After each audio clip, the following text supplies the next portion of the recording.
Physics, chemistry, and any science in general, people are taught saying that equal, for example, if we have 2 plus, they will repel.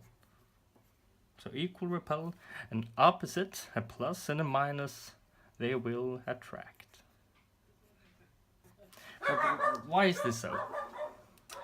Well, there's a force between two things that repel. If you have two positive charges, they will repel. Everyone knows that. If you have two protons and put them together, they will repel. So there's a formula for that. It is force between that is Q1 multiplied by Q2 divided by 4 pi epsilon O R squared, where Q1 and Q2, that's the charge. Q1 is charge 1, Q2 is charge 2. 4 pi, it's 4 pi epsilon, and then R2 is the distance squared between the two charges. So this is a famous physicist who goes by the name, or did go by the name of Richard Feynman.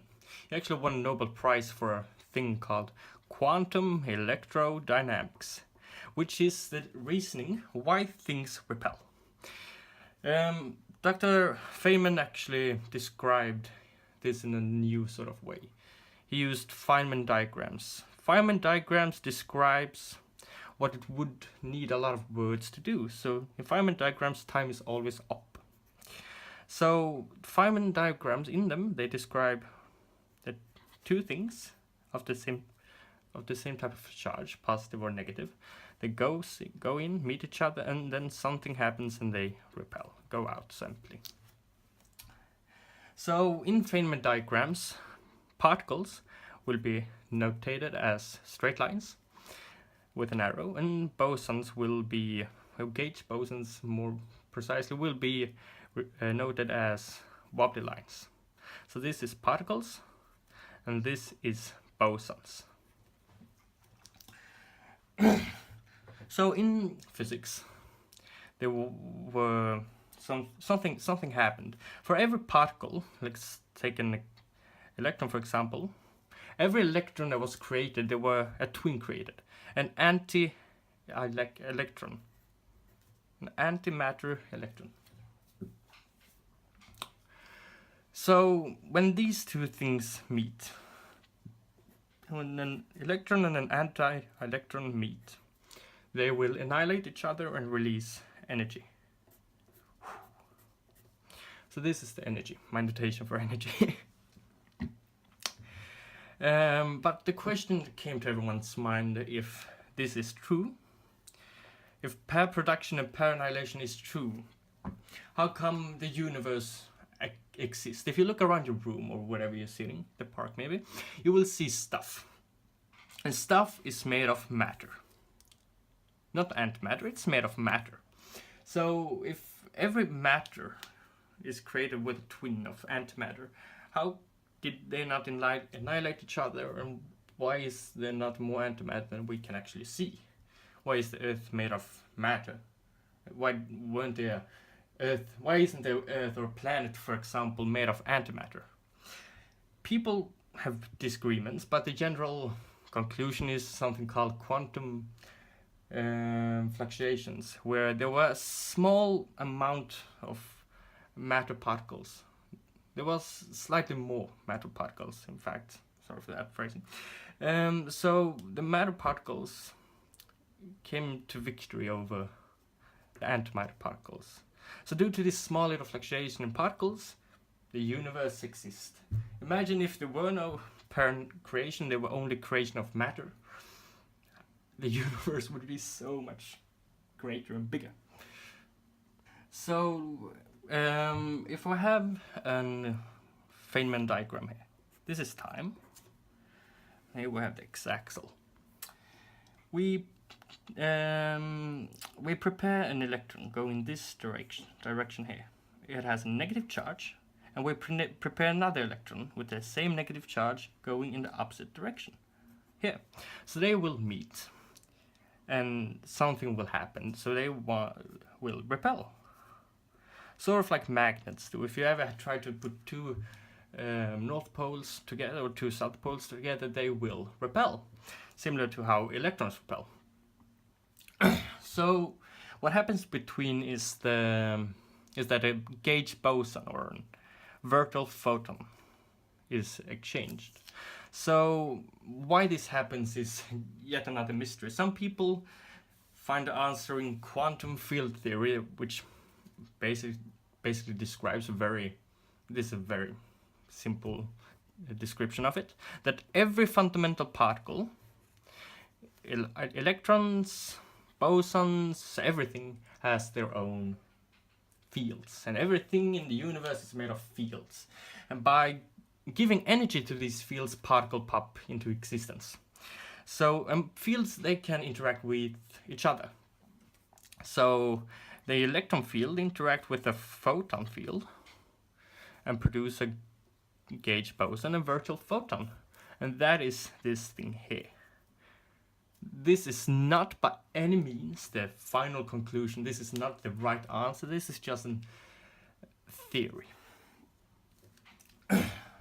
So after the Big Bang, quarks, became entangled, if you so will. They build up protons. So a proton is built up by two up quarks and a down quark. So what happened here is that the up quark, the funny thing about quarks is they have fractional charge. So the up quark actually have a charge of 2/3. So you have two of those. And then you have a down quark, which have a charge of minus 1/3.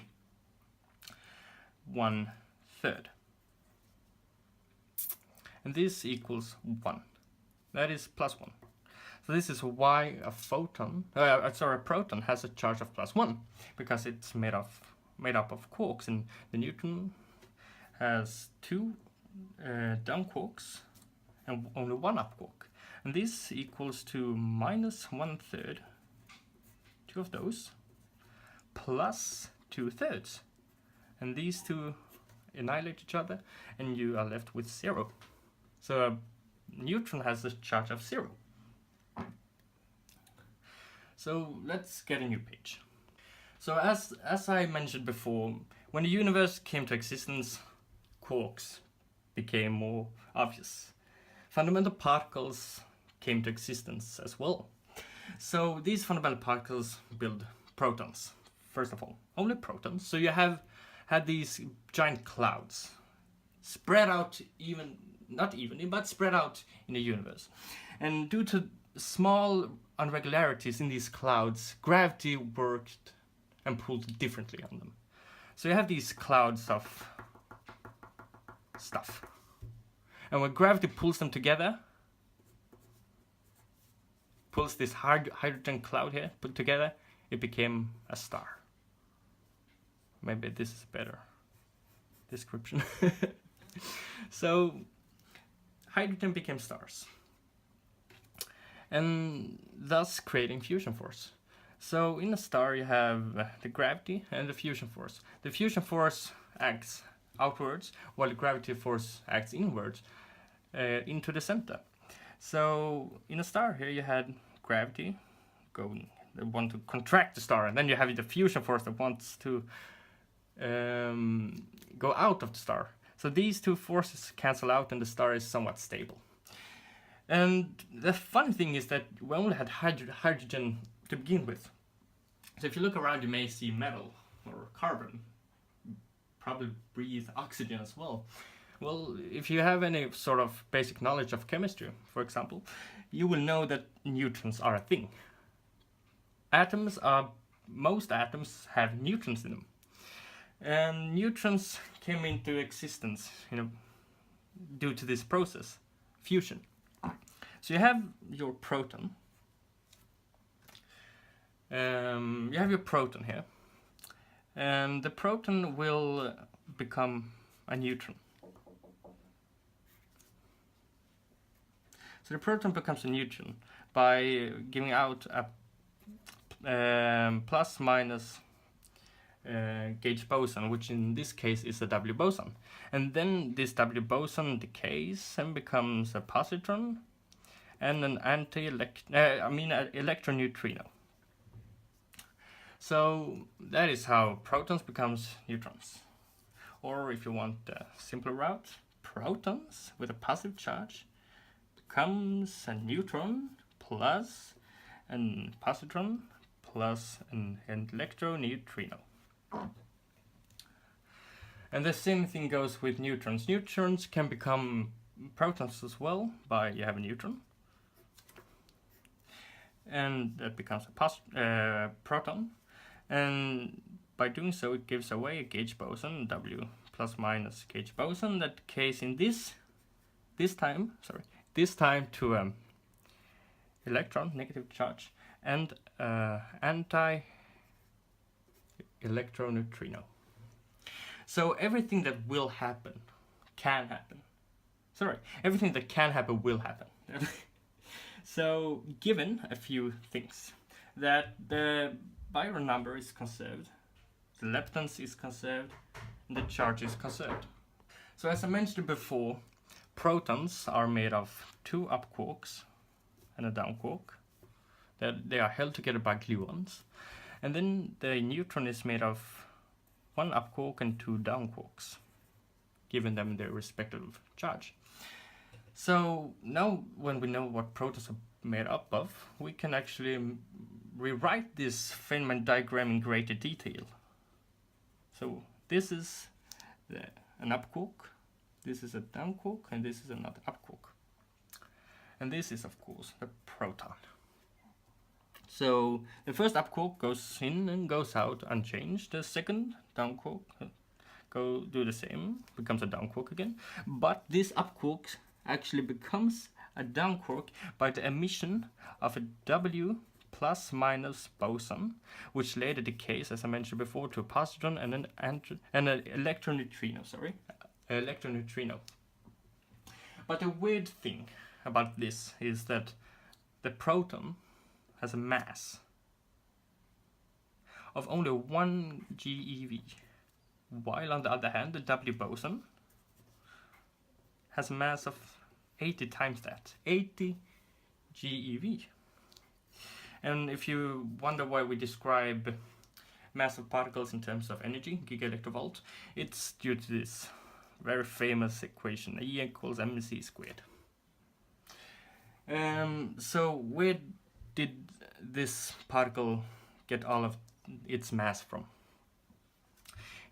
Heisenberg, another famous physicist, if you watch Breaking Bad, you're probably familiar with the name, described a relationship between position and momentum. And he said you can have an uncertainty in momentum and an uncertainty in position, given that they equal or greater than Planck's constant with bar divided by 2. And he had another one, which I will use this time.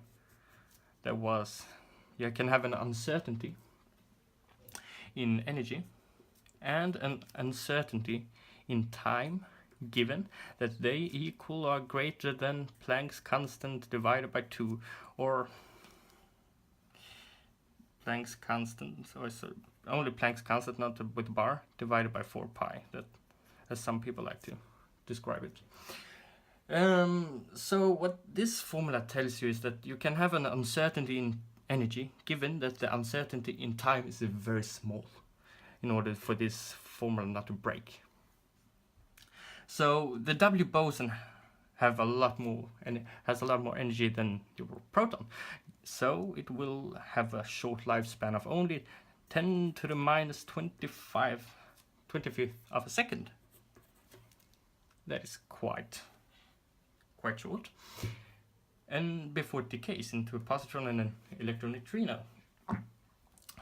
So this works because you have a great uncertainty in energy. So this thing, the time needs to be very small. It's almost like you borrow energy from nothing, given that you repay it very, very quickly. Hence, the sad W boson will only live for 10 to the minus 25th of a second.